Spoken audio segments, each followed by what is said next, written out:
En við byrjum á Katrínu Júlíusdóttur, iðnaðarráðherra, sem ósátt við samning auðlindanýtingu á Reykjanesi sem Reykjanesbær gerði við Magma Energy á dögunum.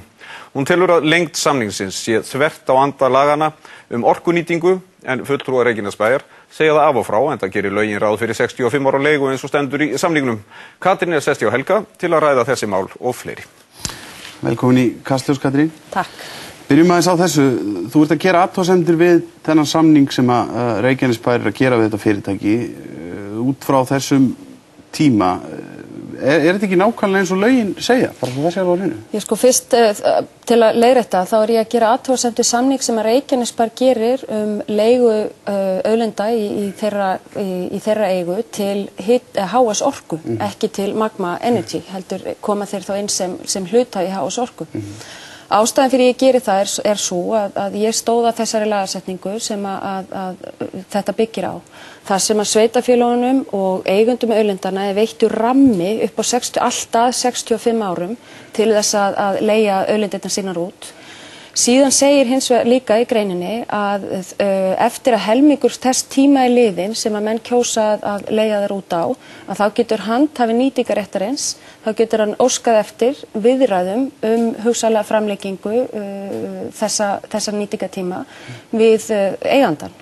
Nú, markmiðið með því að setja inn þessa setningu var það að þá gætu menn þegar tíminn er hálfnaður sest aftur á samningaborðinu, annaðhvort þá til þess að gera samkomulag hugsanlega framlengingu í kjölfarið eða til að gera samkomulag að hætta, þar að segja samningslokum og uppsögn samningsins. Í samningnum sem að var birtar greinar úr í blaðagrein bæjarstjórans í Reykjanesbæ í síðustu viku, að þá er birt grein þar sem að fjallað þetta, nema að menn, ég tel að í þeirri grein sé gengið hreinlega langt og gengið gegn anda lagana vegna þess að þar er rætt það að forsendurnar í viðræðunum eftir að helmingur tíma sé liðin séu þær að samningur verði framlengdur samkvæmt gildandi lögum. Þetta var ekki sá andi lagana sem að sú hugsun sem bjó að baki þessa lagasetningu, þannig að bæði tel ég að þessi setning, hún gangi gegn bæði lagabókstafnum og hún gangi líka gegn anda þessara laga. En sko, það stendur í lögunum að hámarks tímalengd samninga afnóttarétt verði 65 ár og ég er búin að renna í gegnum hann og eins í umræðuna sem urðu og meirihluta áliti sem að þú átti þátt í að semja væntanlega. Þannig að það er ekki þetta að skilja það öðru sinna það sé að mönnum sé heimilt að gera þetta til 65 ára en að aftur getið þeir gert það eftir 32 ár getið þeir haft inni þetta ákvæðum að þá taki menn samninginu og hugsanlega til þá að ræða það framlengja. Já, þeir hafa ekki, sko, þú getur ekki sett þá að mínu mati inn í samning núna árið 2009 leigu til 65 ára, þá getur ekki sett inn í samningin setningum það að það verði forsenda fyrir viðræðunum eftir 32,5 ár séu framlenging samkvæmt gildandi lögum.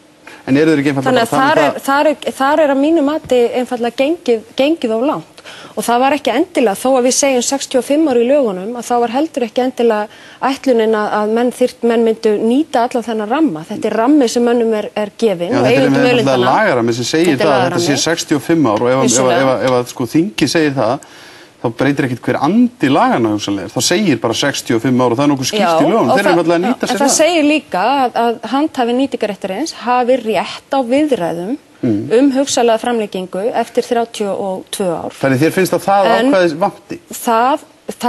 Nei, það er gengið og langt í samningnum sjálfum og ég hef sendt bréf til Reykjanesbæjar, það er gengið og langt í því að binda hendur stjórnvalda í Reykjanesbæ sem að þá munu fara með þessar auðlindir eða þeir sem munu eiga þar þá í því að binda hendur þeirra varðandi það út af hvað viðræðurnar ganga. Og það finnst mér of langt gengið og þess vegna sendi ég á föstudaginn bréf til bæjarstjórnarinnar þar sem að ég geri grein fyrir þessu athugasemd að minni hálfu við þessa grein samningsins og ég vonast í þess að menn eigi eftir að endurskoðan í því ljósi. Síðan ger ég líka, kem ég líka inn á það í þessu bréfi, ég benda það að ríkið undir forystu forsætisráðherra að með nefndastörfum sem að fara yfir það hvernig ríkið ætlar að ráðstafa sínum auðlindum í sinni eigu og ég tel rétt að þegar að þeirri vinnu er lokið að þá verði þessi samningur á Reykjanesi, hann verði endurskoðaður í því ljósi.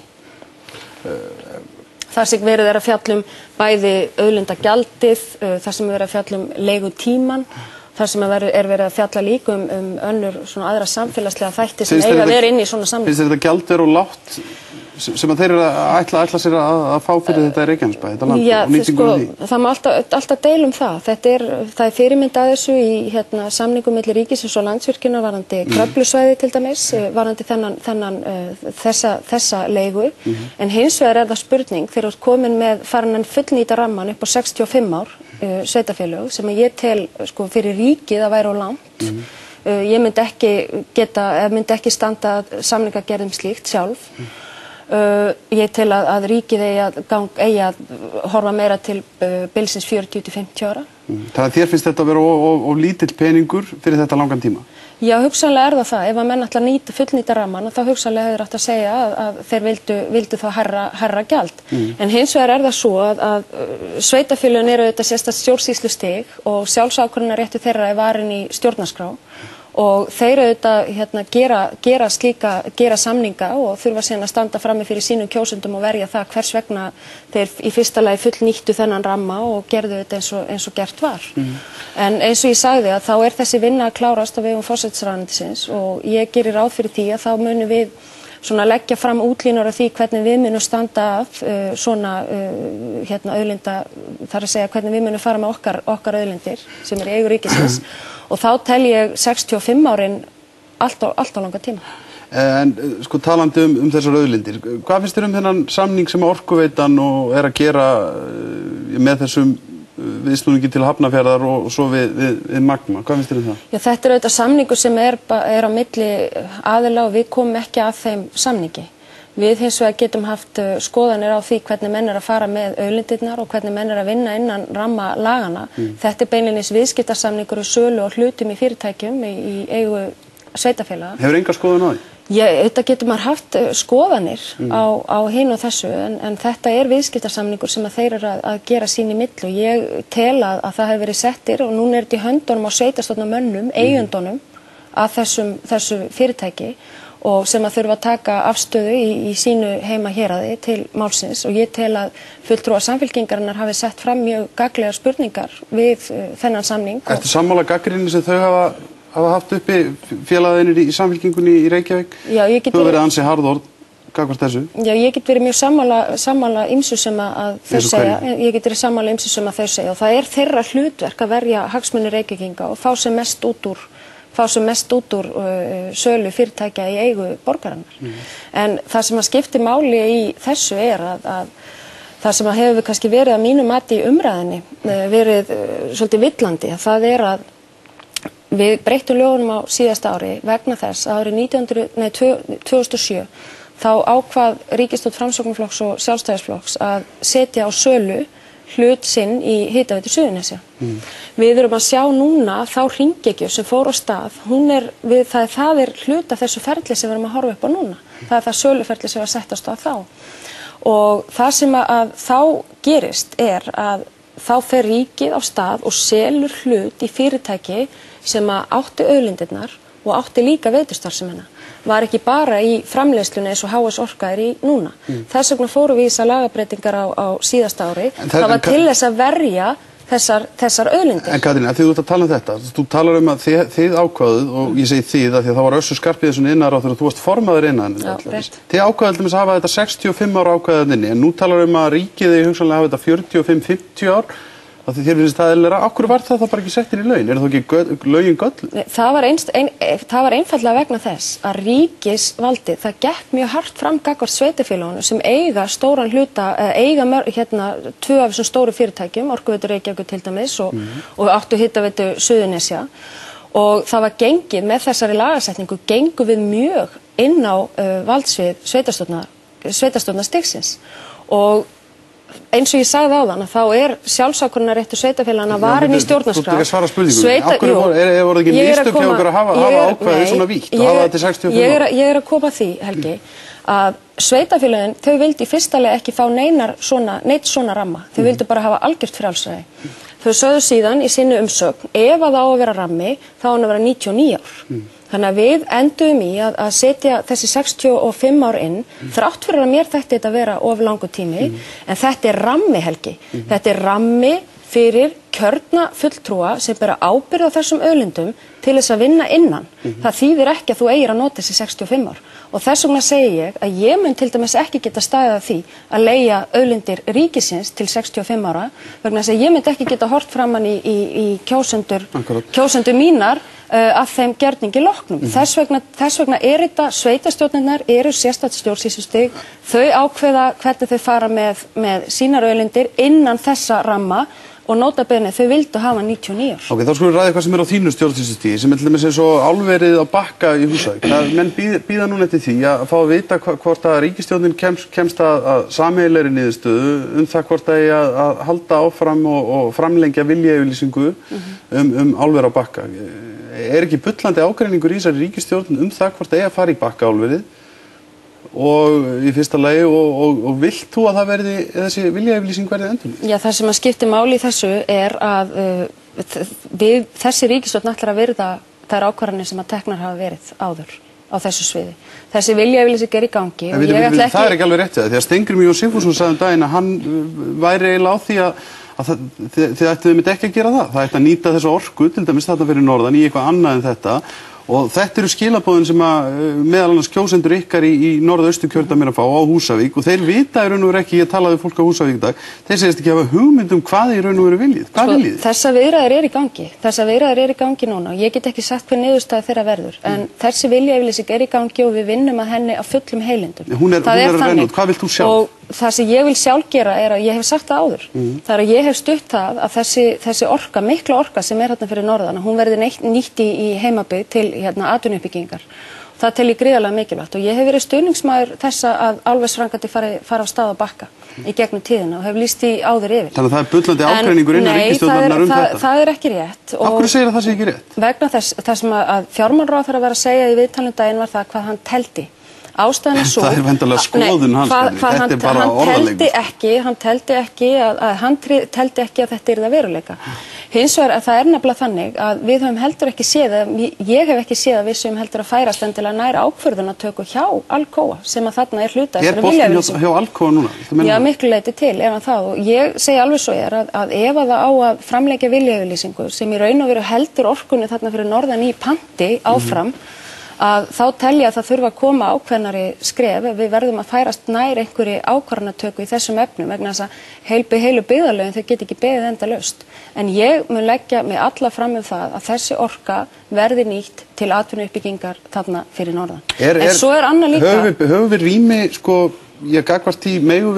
gagvart losunarheimildum, höfum við rými fyrir 2 álver, Helguvík og Bakka? Það líka mál sem við þurfum að fara mjög vel yfir. En hafið þið ekki farið yfir það? Jú, auðvitað höfum við gert það, Helgi, en þetta mál erum við að skoða núna þessa dagana og ég ætla ekki að sitja hér þegar ég stend í viðræðum við Norðurþing og Alcoa það hvernig við förum með þessa viljayfirlýsingu í framhaldinu, að þá vil ég ekki koma hér og hvað var að segja reiða til höggs og leggja fram dóma hugsalega niðurstöðu. Ég er bara að biðja að segja mig það. Höfum við pláss innan núverandi losunarheimilda okkar Íslendinga sem að líka hefur verið gefið í skyn að við ætlum ekki að auka, að minnst að kemur það frá samstarfsflokknuðinum og umhverfisráðherranum þar. Já, frá okkur, þetta sameiginleg vinna, já. Höfum við pláss fyrir 2 álver? Við ætlum okkur að fara eftir 2012 inn í viðskiptakerfi Evrópusambandsins með losunarheimildir og þá hugsalega getur menn keypt sér losunarheimildir eða eitthvað slíkt. En meðan við núverandi losunarheimildir, pláss? Það allavega naumt, skulum við segja. En það sem að skipti máli, Helgi, núna til framtíðar litið, þegar við erum að ræða þessu orkumál, þá förum við alltaf að ræða þessi stóru verkefni og þessi stóru álver. Við höfum hingað til Íslendingar og fyrri stjórnvöld, þau hafa verið í raun og veru alltaf að bregðast við eftirspurn frá svona stórum aðilum þegar kemur að orkuframkvæmdum og verið svolítið svona rekast undan því og síðan hafa menn farið og deilt staðina sem virkjaðir á. Það sem að skipti máli núna, það sem við erum að vinna og það sem er sátt í þessari ríkisstjórn algjör einingum, það að við ætlum að fara að hugsa þessi orkumál algjörlega upp og nýtt vegna þess að þau þarf að fara að skoða í samhengi við það hvað við viljum, hvernig atvinnustefnu við viljum. Afsakaðu ég grípi fram fyrir það, Katrín, að því þú núna að tala um sko græna atvinnustefnu sem þið hafa verið að tala fyrir og þú verið að tala fyrir. Hvernig ætlið þið að ná ykkur í raforku til þess að fara út í að byggja hugsanlega gagnaver og hugsanlega ykkur á svona lausnir sem að ykkur þykjast niðugar sem felast ekki í álverum? Sko, segðu mig til að segja, ætlið þið að ef þið verið búin að fara í það, fá orku til að byggja álver í Húsavík, Helguvík, segðu mig til að segja, stendur til að virkja í Þjórsá? Þurfið þið ekki að gera það ef þið ætlað að fara út í þetta Helguvíkur álver eins stórt eins og fjárfestingarsamningurinn sem þú undirritaðir gerir ráð fyrir? Þurfið þið ekki að fara í virkjanir í Þjórsá? Sko, Þjórsá komin í ákveðið ferli. Hún inn í rammaáætlunarnefndinni sem að meta hana á samt öðrum virkjanakostum sem þurfið hann ekki, það sem ég að spyrja Katrín. Þurfið hann ekki? Við erum búin að segja það alveg skýrt að neðri Þjórsá verður ekki notuð í álveri í Helguvík. En verður hún þá ekki notuð í gagnaveri? Það hefur verið alveg skýrt. En gagnaveri sem ábyggar Reykjanesi? Ég að segja það, Helgi, við erum með nefnd sem að vinna rammaáætlun, sem að meta kosti, hugsanlega virkjanakosti, líka að meta það sem við eigum klárlega að vernda og síðan líka það sem að þeir sett á biðin í framtíðina og ég get ekki setið hér og sagt þér hvað kemur út og þeir nefnt varðandi neðri Þjórsá. Þeir eru búin að lýsa við vilja til þess að byggja gagnaver með þessu fyrirtæki hérna Vörn Holding og það að koma að einhverjum tímapunkti þess að þeir eru að taka ákvörðun það. Þurfið þið ekki orku úr Þjórsá í það? Það ekkert gefið að við þurfum orku úr Þjórsá. Við erum með jarðvarma til dæmis, það hægt að ráðast í virkjanir frekari virkjanir á Hellisheiði, það líka hægt að ráðast í frekari jarðvarma virkjanir á Reykjanesi og víðar landið. Ég ætla ekki að dæmi það hvað kemur út úr þessari ramma. Þú verður að svara mér því hvort þú viljir fara í virkjanir í neðri hluta Þjórsár eða ekki. Þetta eitt stærsta álitamálið varðandi virkjanamál á Íslandi til fleiri ára. Nú ert þú dottinn akkúrat í það sem að við erum að reyna að vinna okkur út úr sem það að einblína alltaf á einhvern einn kost og segja já eða nei þessi kostur. Ég vil sjá hvað kemur út úr þessari vinnu rammaáætlunar sem að setur okkur upp yfirlit heildarsýn af því hvaða kosti við höfum. Þá getum við fara að bera saman kost á móti kosti og ákveði hver okkur þykir vænlegastur. En ekki þessar uppstillingar. Þetta gamli tíminn. Við ætlum að koma okkur út úr honum og það sem skiptir máli núna það að skapa sátt auðlindanýtingu á Íslandi og það sem við þurfum að fara að gera að við ekki alltaf að vera að hrekjast í það að finna orku einstaka virkjun á móti stórri verksmiðju. Heldur þurfum við núna að vita hvað við viljum og fara og sækja það. Ekki vera þiggjendur, ekki halda áfram að vera þiggjendur. Það sóknin sem við byggjum á í þessum efnum. Takk fyrir komuna í Kastljós, Katrín. Takk.